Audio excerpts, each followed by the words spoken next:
નમસ્કાર મિત્રો, આજે આપણે સરકારી શાળામાં તેમજ પ્રાઇવેટ શાળાઓમાં કઈ રીતે પ્રાર્થના કરી શકાય એ માટેનો એક ડેમો આ વિડીયોમાં આપણે બતાવવાના છીએ. પ્રાર્થના કાર્યક્રમ આમ જોઈએ તો બાળકોને દિવસની શરૂઆત કરવા માટે તેમજ પોતાની પ્રતિભાને રજૂ કરવા માટેનું એક સરસ મજાનું માધ્યમ છે. પ્રાર્થના કાર્યક્રમમાં દરેક બાળકને દરેક વર્ગનો વારો હોય છે અને બાળક પોતાનો વારો આવે એ માટે રાહ જોતો.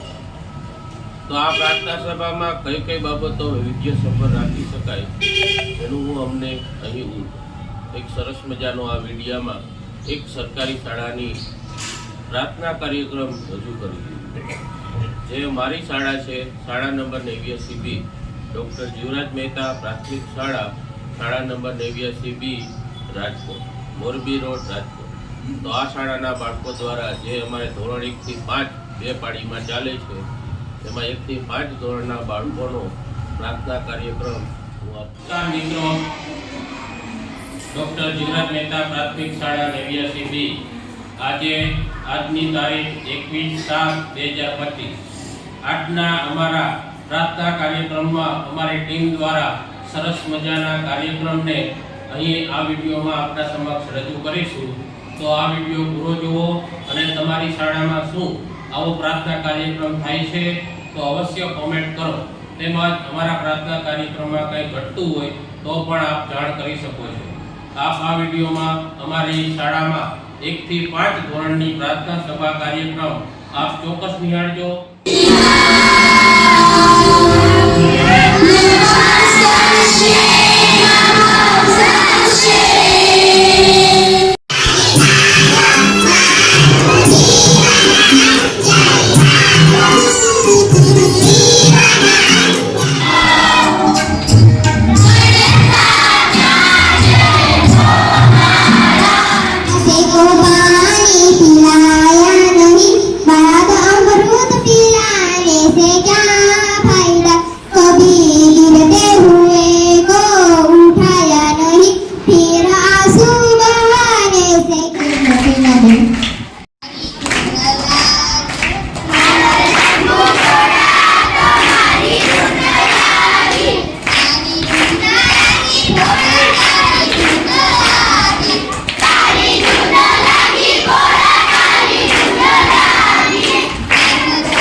સમાચાર નંબર 1.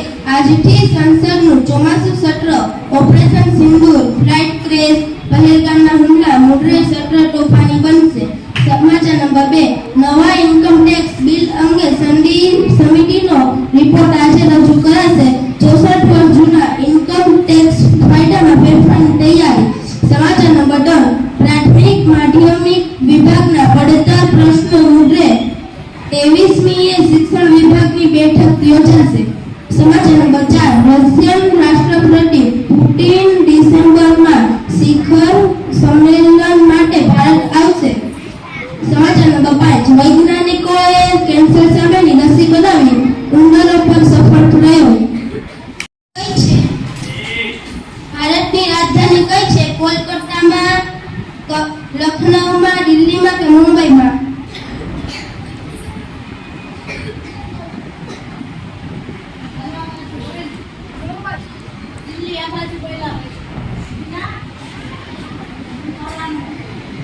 સાચો જવાબ છે ભારતની દક્ષિણે કયો સાગર આવેલો છે?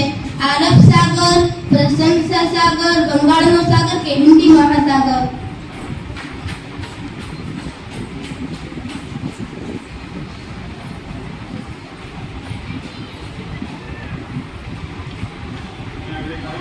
સાચો જવાબ છે હિન્દી મહાસાગર. પ્રશ્ન ટર્મ ભારતની દક્ષિણ પશ્ચિમે કયો સાગર આવેલ છે? હિન્દુ મહાસાગર, બંગાળનો સાગર, આરબ સાગર, દક્ષિણ ધ્રુવી મહાસાગર?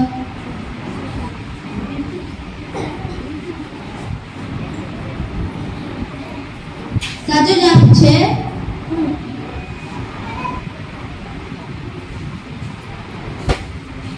બંગાળનો સાગર.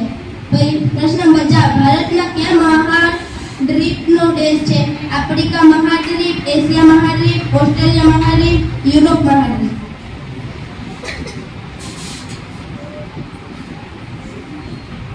સાચો જવાબ છે એશિયા મહાદ્વીપ.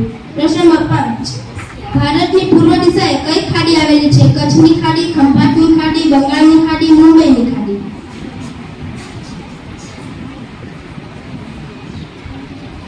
સાચો જવાબ છે બંગાળની ખાડી. વિશેષ ઉમાશંકર જોશીનો જન્મદિવસ. ઉમાશંકર જોશીનો જન્મ 21 જુલાઈ 1921 ના રોજ બામણા ગામમાં થયેલ છે. તેનું પૂરું નામ ઉમાશંકર જેઠાલાલ જોશી છે. એનું ઉપનામ વાસુકી શ્રવણ હતા. પિતાનું નામ જેઠાલાલ કમળજીભાઈ જોશી, માતાનું નામ નવલબેન જેઠાલાલ જોશી. તેઓ ગુજરાતી સાહિત્યના જાણીતા કવિ અને લેખક હતા. ઉમાશંકર જોશીએ તેમની નસીબ કૃતિ માટે વર્ષ 1969 માં ભારતીય અને ખાસ કરી ગુજરાતી સાહિત્યકારમાં તેમના ઉમદા પ્રદાન માટે જ્ઞાનપીઠ પુરસ્કારથી સન્માનિત કરવામાં આવ્યા હતા. ચાલુને વાગતું ઘીના નામે ઓળખાવ. ચતુર હોય તે આપજો, શું છે મારું નામ? બીજી વાર રિપીટ કરેલ. નવ ધારુને વાગતું ઘીના નામે ઓળખાવ. ચતુર હોય તે આપજો, શું છે મારું નામ? ચાલો, શાકભાજી કોણ વેચે છે? શાકભાજી વાળાનું નામ છે આ, અને ઘી થી ચાલુ થાય. અહીંયા બોલ, ઘી થી ચાલુ થાય એમ તો બોલે. હાલ તું કહી દે.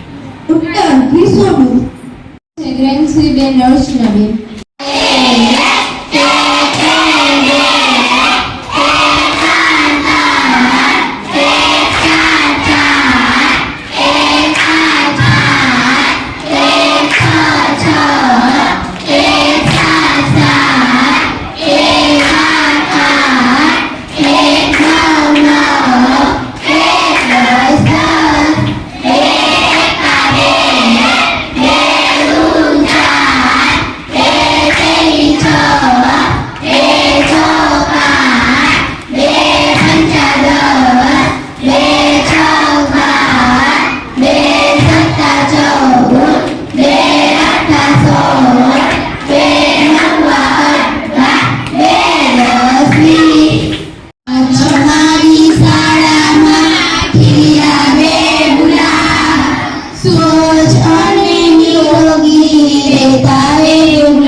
મિત્તલબેનનો જન્મદિવસ છે. આપણે બધા શુભેચ્છા આપીશું.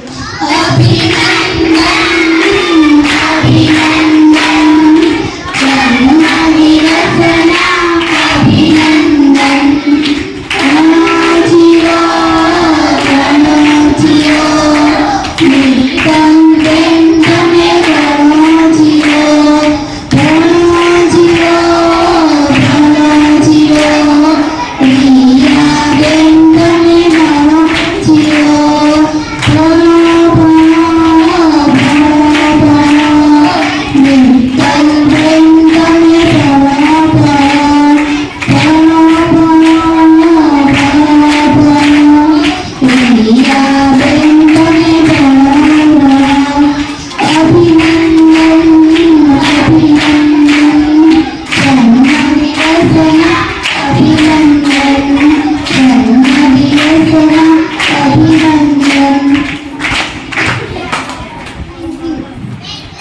Thank you.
સાચો જવાબ છે બોલ. બકરીને સંસ્કૃતમાં શું કહેવાય છે? સાચો જવાબ છે અજા. બકરીને હિન્દીમાં શું કહેવાય છે? સાચો જવાબ છે બકરી. બકરીને ગુજરાતીમાં શું કહેવાય છે? સાચો જવાબ છે બકરી.